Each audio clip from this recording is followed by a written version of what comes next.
What's up, guys? Welcome to another video. Before I get started on the topic for this video, if you haven't already gotten my free ebook Game Changer, make sure you do so. It's 100% free. It was actually intended to be a paid product, so it's a good quality product, but it's absolutely free.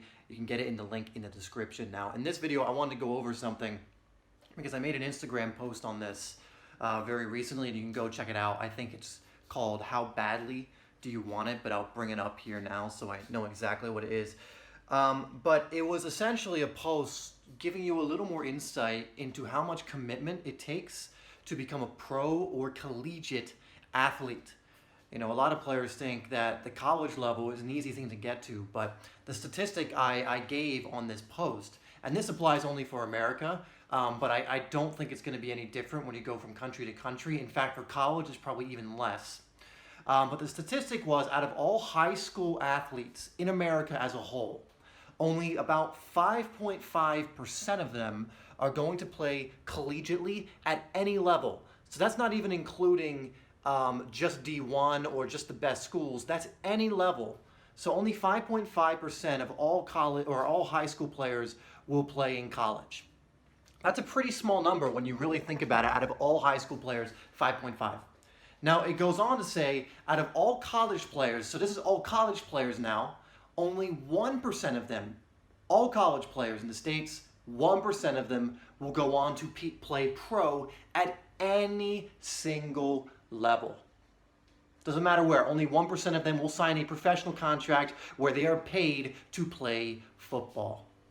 That's a staggering statistic, and here's an even more staggering statistic that I'm actually kind of pulling out from my bum, but it's, you know, because I can't get an exact measurement on this, but 0.01% of all players in the world will ever make it as a pro player. It's probably even less.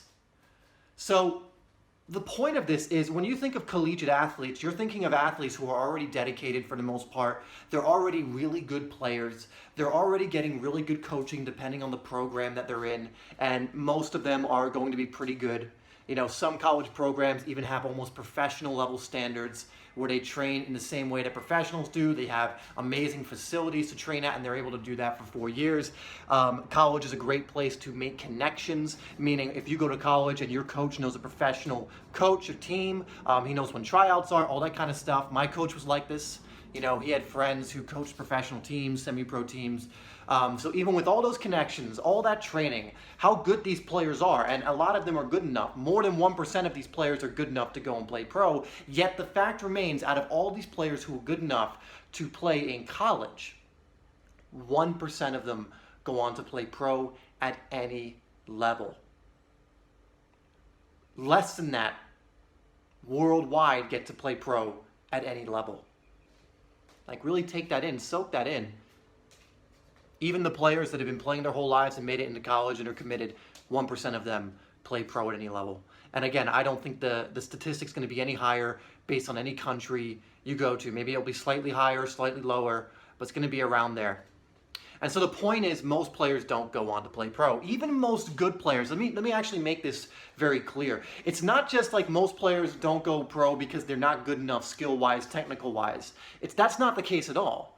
Most even good to great players don't go pro. There are players right now who are playing in the pro levels there are other players who are not signed who are actually more technical.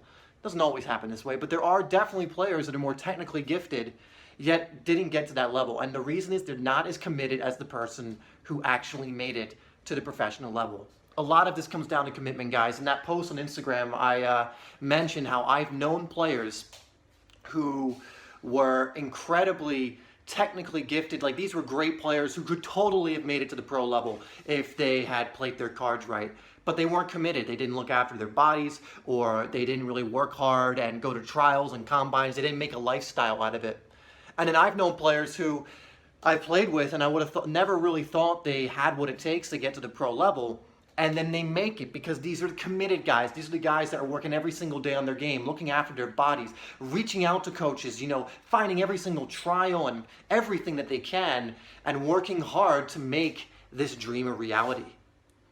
And if you want to do that, if you want to be someone who gets to that level, you have to be as committed or more committed than that guy. Because again, there are plenty of amazing players that never go pro or are currently looking to but aren't pro at the moment. So something to keep in mind, guys. And another thing, and I'll leave you with this, one thing I mentioned in that quote is you cannot fit, if you want to make it to the collegiate or pro level, and I'm talking like a good collegiate level and pro at any level, you cannot fit football into your life.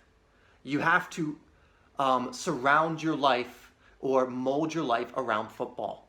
That's the lifestyle you're going to have to live. That is the commitment, the sacrifice you make in order to get to the high levels of this sport. Because again, you are competing against so many other players, and again, really, really good players. And sometimes it just comes down to who is the most committed, who is willing to leave no stone unturned, who is willing not to give up and keep grinding and keep going and keep, despite all the setbacks, of which you will have many, way more setbacks than successes. Who is the one willing to keep going? Who is the most committed? And a lot of times in life and in football as well, that's the person who ends up getting the reward that they're working towards. So just some ideas to keep in mind, guys. Again, it's not to deter anyone. This is just to give you kind of a dose of the reality of how this works, the situation you're in if you're trying to make it to those levels. Anyway, guys, hope that helps. Hope that gives you a good perspective or mindset going in to this if you're trying to reach that place. And I'll see you in the next video.